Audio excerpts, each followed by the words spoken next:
At this time, I have the pleasure to introduce our commencement speaker. Norbu Tenzing, a member of the class of 1986, is the Vice President of the American Himalayan Foundation. Norbu's father, Tenzing Norgay, was the first Sherpa to reach the summit of Mount Everest. And now Norbu works to bring shelter, safety, healthcare, and opportunities to people around the Himalaya. We are honored to have Norbu with us here today. Please join me in welcoming Norbu Tenzing.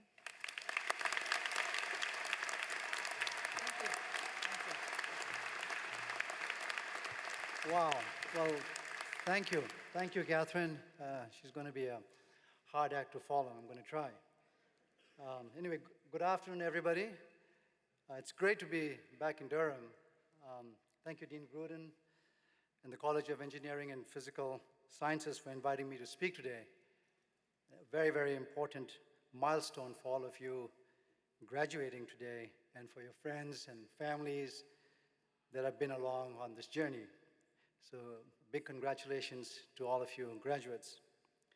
You know, several weeks ago, I was trekking and on horseback in this remote place called Mustang, a 15th century kingdom in northwest of Nepal. It's not bad for a work trip. And there I was reflecting while I was riding these ponies on what I would say today. I kept thinking back to my own journey from a small town called Darjeeling, where the tea comes from in India, to the United States in 1981. I had joined Manhattanville College, a small university on the outskirts of New York. And soon after, friends of my family from New Hampshire called and said to me, "Norbu, what on earth are you doing in New York? You know, you should really consider coming to UNH instead, where the air is fresh, the people are friendly, you'll get a great education, and you'll be close to the mountains." So, to no surprise, that's all it took. I applied to UNH, and not long after, I showed up in front of Smith Hall with 2 suitcases, that's all I had. And it was the best decision that I ever made. And my experience at UNH is what shaped the person that I am today. You know, at times our lives can be shaped by trusting in someone else's own experience, and sometimes by following our own instincts. 71 years ago, on the morning of May 29th, 1953, 2 men became the first to standing on the summit of Mount Everest. At that time, you can imagine it was the closest that man had been to the moon. One of them was my father, Tenzing Norgay, who was a son of a yak herder from Tibet, and the other, Edmund Hillary, a beekeeper from New Zealand. You know, from the top of the world, they had a spectacular views, 360-degree views, from the top of Everest.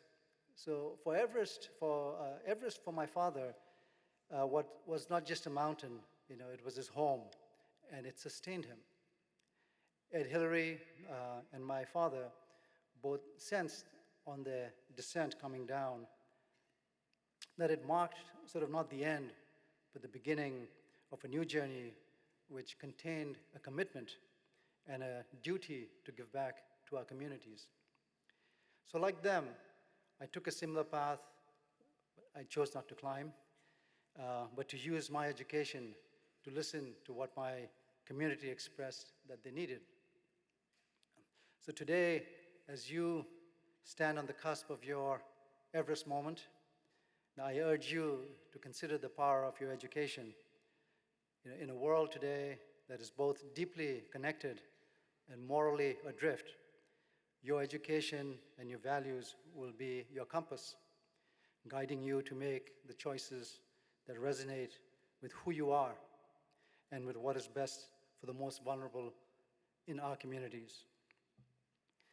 You are, no doubt, amongst the most resilient of graduating classes in my lifetime, having not only endured the challenges of academia, but having to navigate the turbulence of a global pandemic which reshaped everyone's life. You know, in Buddhism, we have a belief that when something bad happens, it clears obstacles for better things to happen.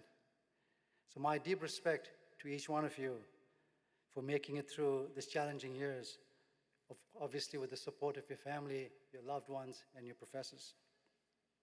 And I hope that this experience has forged in you a deeper sense of purpose, and that obstacles have been cleared in your path. So with all that said, what did I get out of an education at UNH, and how did it shape my life? First, my friendships with my professors, such as Dr. Paul Majewski, and friends like Ola Ringsaker from Norway, have been lifelong pillars for me. The values that this institution instilled in me helped me meet the world with the confidence that I could achieve my goals and remain true to myself. There have been times in my life when I've reflected on those years to get me through. And I might add, the fresh air of the White Mountains helped a lot. I learned to be responsible, disciplined, independent, and grateful, knowing the sacrifices that my family made to get me here, as have yours. I also had no family in the United States. Foreign students here can relate. Home to me was thousands of miles away, and making a scratchy, long-distance call was only meant for emergencies, such as the day my cousin called to say that my father had died. And during those difficult turns of my life, it was the family at UNH that gave me the support I needed, and for that, I am grateful. My journey after UNH has taken me around the world. My experiences in diverse spaces and places have sort of underscored the fragility of our planet and the fleeting nature of life, inspiring me to dedicate myself to humanitarian causes for the past 30 years now.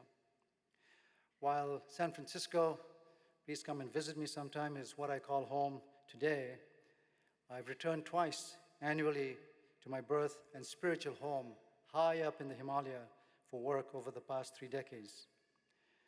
The communities that I work with, the Sherpas who struggle on the shoulders of Everest, the Tibetan refugees in exile who struggle daily to survive with very little recourse for help.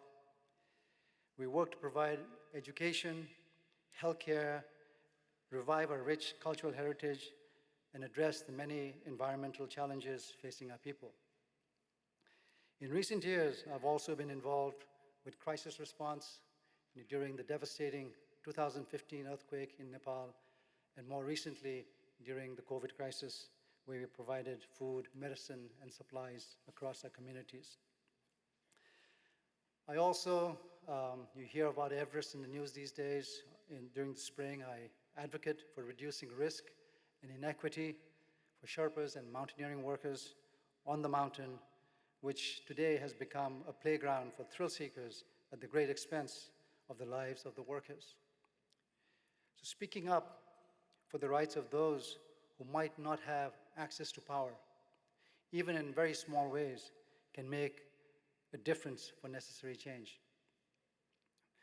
I've seen firsthand the effects of climate change up close, and it poses a big threat, not just to our people, the Sherpas, but to the 1.6 billion people living downstream in India, Nepal, and Bangladesh. According to a recent study, the glaciers have disappeared 65% faster in the 2010s than the decade before. Our current emission shows 80% of glaciers' current volume will be gone by 2100. With that, the availability of water is expected to peak in the mid-century and then decline. Many of you know these statistics better than I do, but what I'm attempting to do here is to remind you, as human beings, we all have the choice to be compassionate.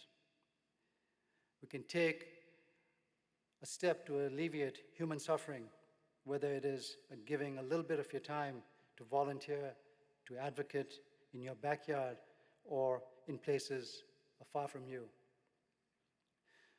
After all, I believe we are all custodians of our planet and must do what we can to secure it for the future generations so they don't suffer the consequences of our actions.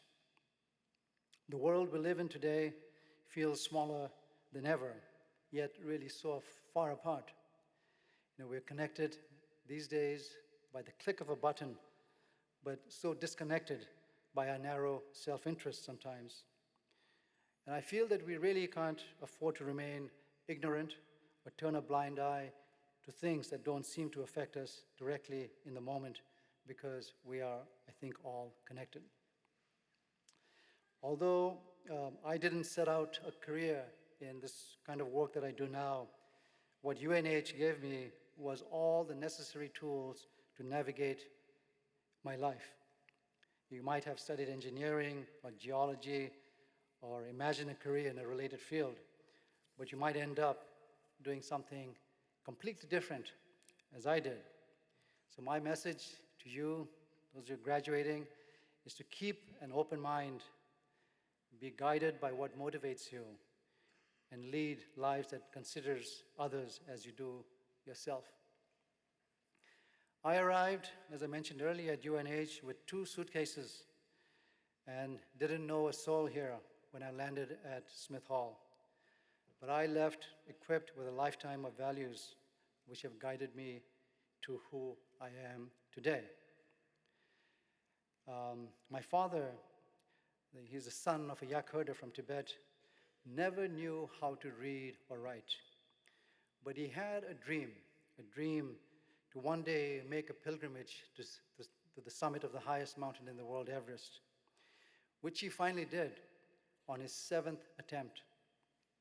So the moral of this story is that it might not happen in the first try, but you must keep trying if it's important for you. And in closing, I'd just like to read a quote from him. Although he didn't know how to read or write, he had a friend of his help him write his book, in which he said, "What I can teach is not from books, to be sure, but what I have learned in living my own life. From the many people, many lands, many mountains, and most of all, from Everest. Some of it has to do with physical and material things, but not all of it.